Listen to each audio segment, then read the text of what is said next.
Cília, tem jeito de doer menos? Uma cliente me disse essa frase em um momento muito profundo do seu processo terapêutico. Quando ela falou, a frase me atravessou como aquela onda, ao mesmo tempo quente e gélida. À medida que aquele rio de lembranças ia perdendo força, como aquela chuva que cessa depois de um longo temporal, o rosto dela começava a reaparecer por trás do excesso que havia transbordado. Eu olhei para ela e disse: tem sim.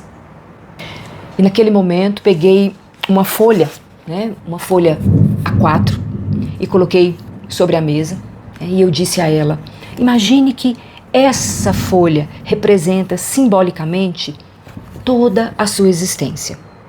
Tudo o que é seu está aqui. Tudo o que é a sua vida está aqui. Agora, sem se preocupar com uma forma ou estética, marque nessa folha o quanto essa dor, o quanto esse desejo ainda não realizado está ocupando a sua vida hoje.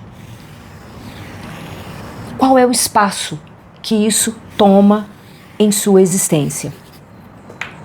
Normalmente, quando a pessoa faz esse desenho, algo importante acontece. Ela percebe que aquilo que parece ocupar tudo, não ocupa tudo. A dor é grande, o desejo é intenso, mas ainda existem espaços.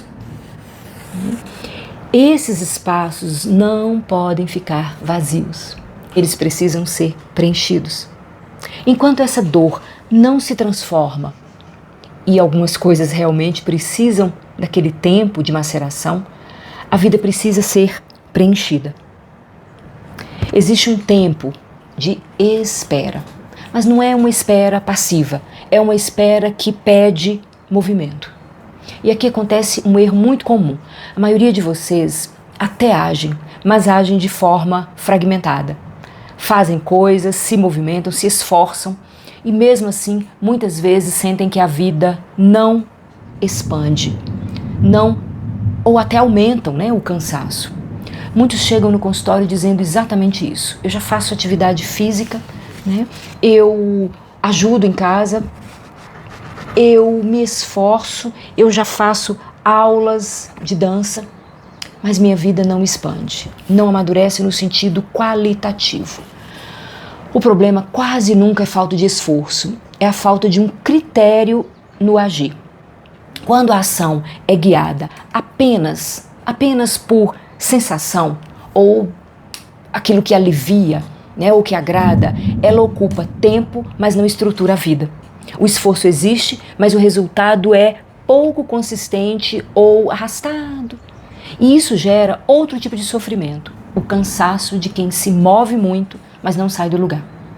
Por isso, no exercício, eu mostro que esses espaços brancos precisam ser preenchidos por ações orientadas por fundamentos estáveis, aquele eixo da vida estável. Fundamentos que não dependem de como você se sente naquele dia ou de como você gostaria de se sentir. Não tem a ver com o que você deseja ou o que não varia conforme o seu humor, a sua motivação, o seu cansaço. Você precisa aprender a agir por ações guiadas pela verdade, pela ordem, pelo amor, pela bondade e pela beleza. Não como ideias abstratas, mas como um critério concreto de escolha.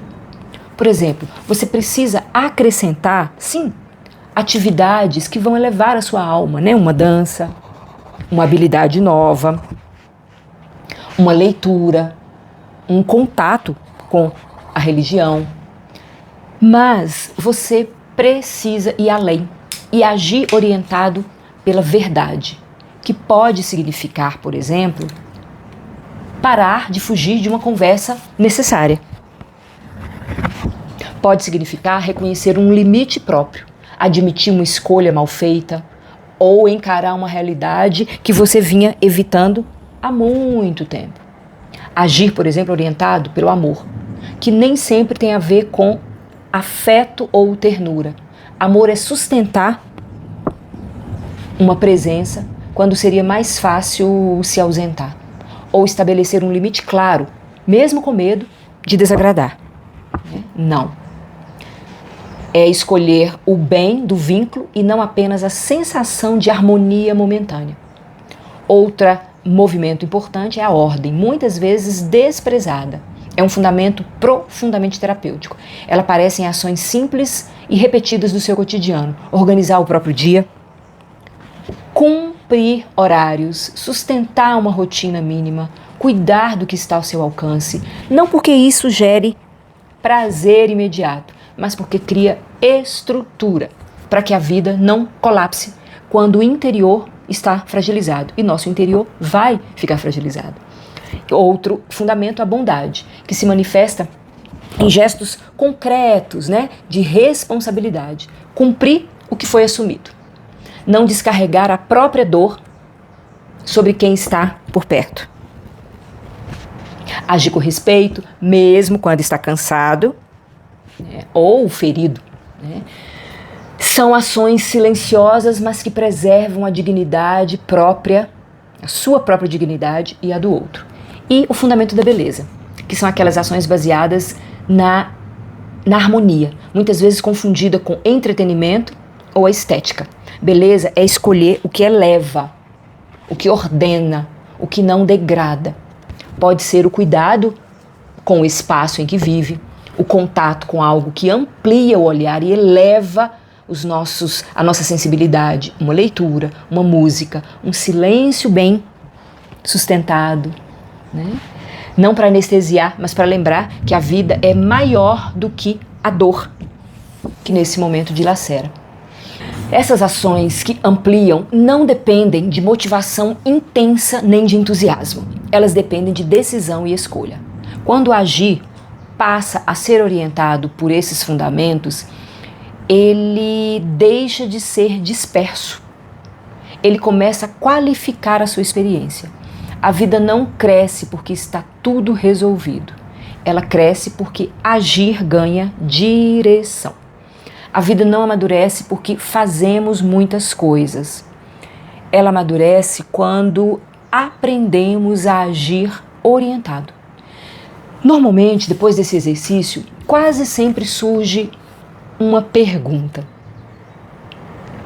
Mesmo quando a pessoa não formula com palavras, ela fica assim, meio aérea. Ela olha para a folha e pensa, tá, eu entendi que eu preciso agir e como eu vou agir. Mas como agir sem perder de novo, sem se emaranhar? E aqui entra algo muito, muito, muito essencial. Porque o desenvolvimento humano não acontece só dentro da nossa cabecinha. Ele também não acontece só nas relações. Ele não acontece apenas porque a realidade exige.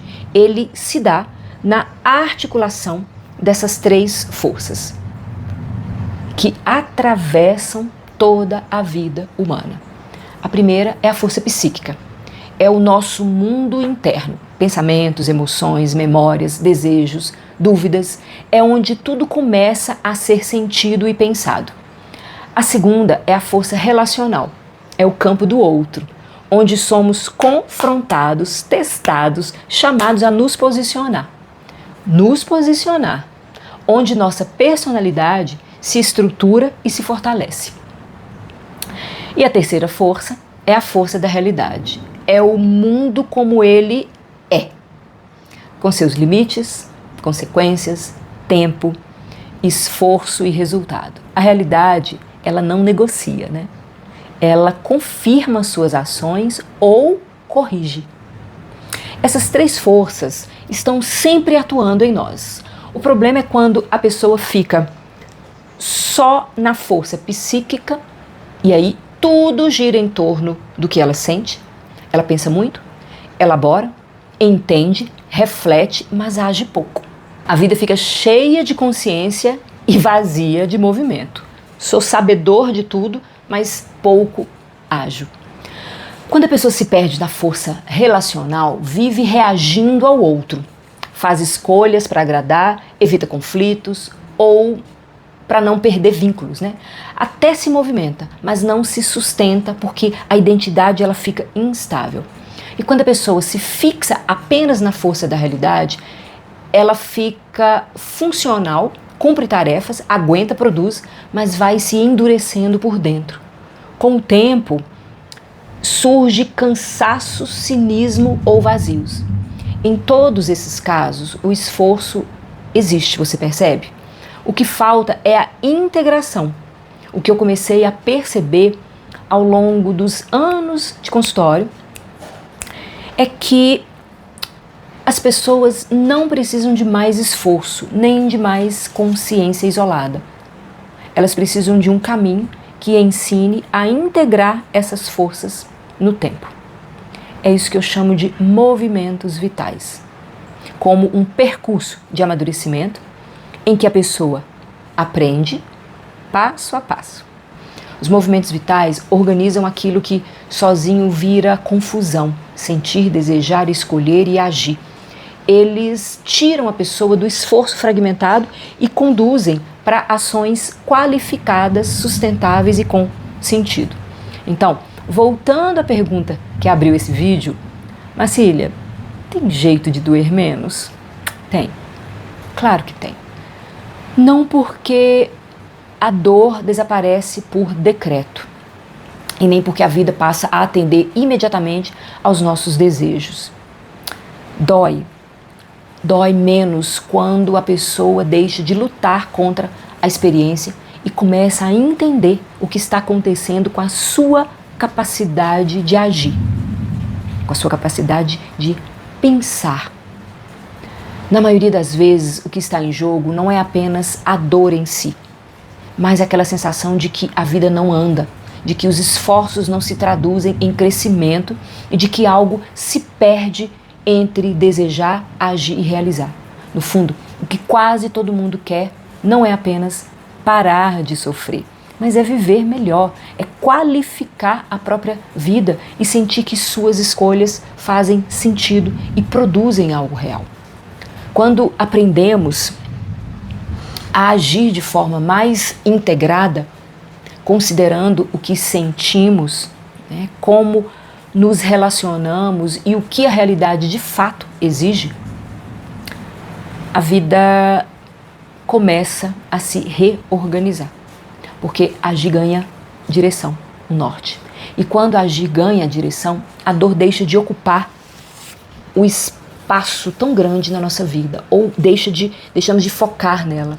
E os movimentos vitais nascem exatamente desse ponto, da necessidade de te ajudar a recuperar a própria potência de agir com consciência, de responder ao mundo com mais clareza, mais responsabilidade e mais realizações ao longo do tempo. Se algo do que foi dito aqui tocou você, talvez não seja um convite para mudar tudo agora, mas para começar a olhar com mais atenção para como você tem agido e para o que dentro de você ainda pode ser desenvolvido. Porque a vida cresce quando o agir amadurece. Não podemos agir mais como crianças. E quando isso acontece, o agir amadurece, sim, tem jeito de doer menos e mais, né? Crescer.